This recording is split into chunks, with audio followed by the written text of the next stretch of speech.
Alors, nous sommes de retour sur la Web TV de la Convention nationale. J'accueille Roland Rodriguez, qui est président d'honneur de la FNUJA et membre du Conseil national des barreaux. La FNUJA est un syndicat qui défend les jeunes avocats. Vous êtes présent à la Convention nationale, vous avez mis l'ambiance à la Convention nationale. En quoi est-ce important pour vous d'être ici ? C'est évidemment incontournable pour les jeunes avocats d'être présents sur la Convention nationale, puisque c'est un événement qui n'a lieu que tous les 3 ans et qui rassemble toutes les forces vives de la profession. Et évidemment que les jeunes avocats sont le noyau dur des forces vives de la profession. Ils représentent, je le rappelle, la moitié des effectifs de la profession, puisque l'avocat de 2014 est la plupart du temps jeune, il a moins de 40 ans, et la plupart du temps c'est une femme, il faut le dire aussi, puisque la moitié de la profession est composée de femmes et de jeunes femmes. Voilà. Donc c'est évidemment un événement incontournable pour nous, et comme vous avez pu le constater, les jeunes avocats sont présents et savent se faire entendre. Il y a eu un discours de Christiane Taubira qui a évoqué les sujets qui fâchaient, notamment sur l'aide juridictionnelle. Quelle position avez-vous retenue après son discours ?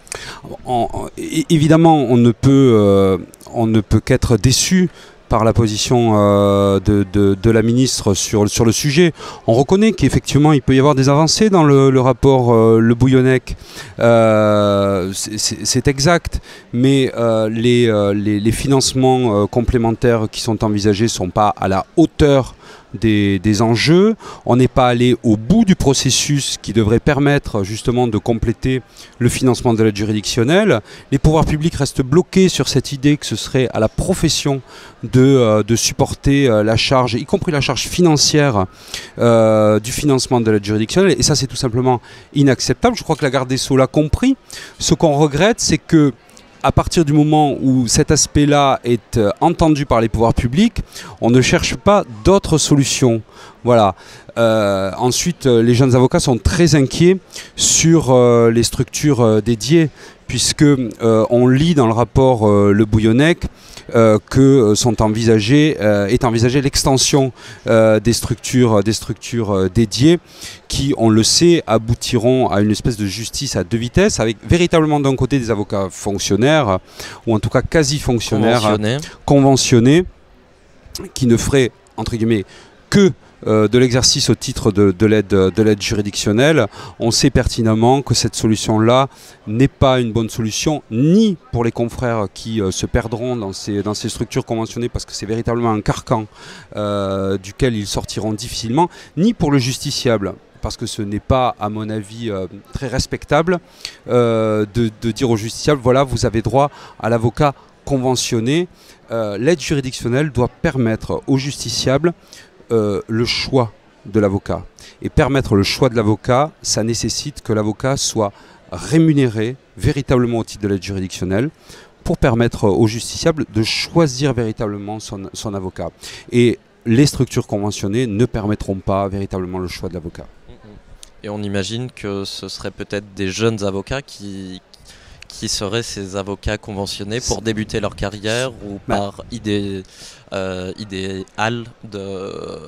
sur le métier d'avocat. Bien sûr, mais bien sûr, alors c'est toute la problématique, parce que ça peut paraître séduisant d'être avocat, d'être conventionné, c'est-à-dire d'avoir la garantie finalement d'un lot de dossiers mensuels, d'avoir une garantie de rémunération. Évidemment que je peux comprendre que ça soit séduisant, mais de toute façon ça ne serait que temporaire. Comment est-ce qu'on en sort ?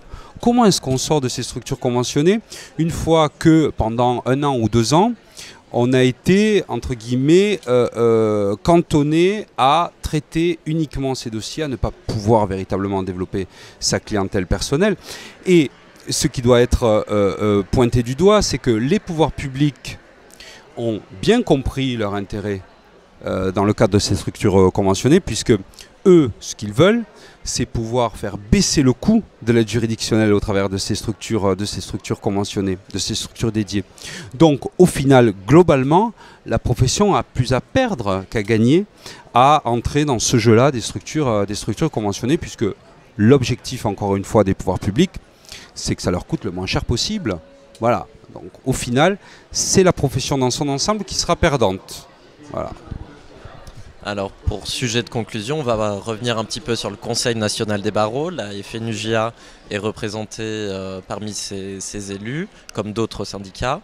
Quel est le rôle d'un syndicat au sein du Conseil national des barreaux? Comment vous arrivez à défendre les jeunes à côté des membres ordinaux qui sont également élus au Conseil national des barreaux? Le rôle des syndicats au sein du Conseil national des barreaux est fondamental. Voilà. Alors, j'ai cru comprendre que certains souhaiteraient voir les syndicats écartés du Conseil national des barreaux. La profession a tout à perdre à partir sur ce type de conception de la représentation nationale.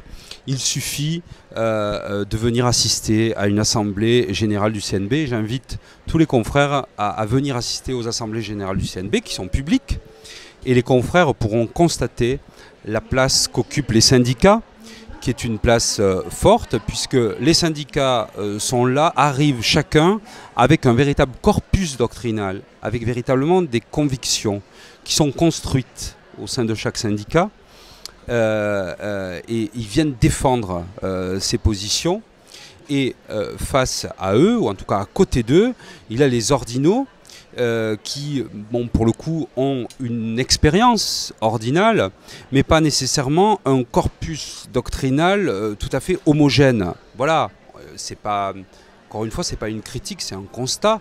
Il n'y a pas nécessairement un corpus doctrinal homogène au sein du collège ordinal.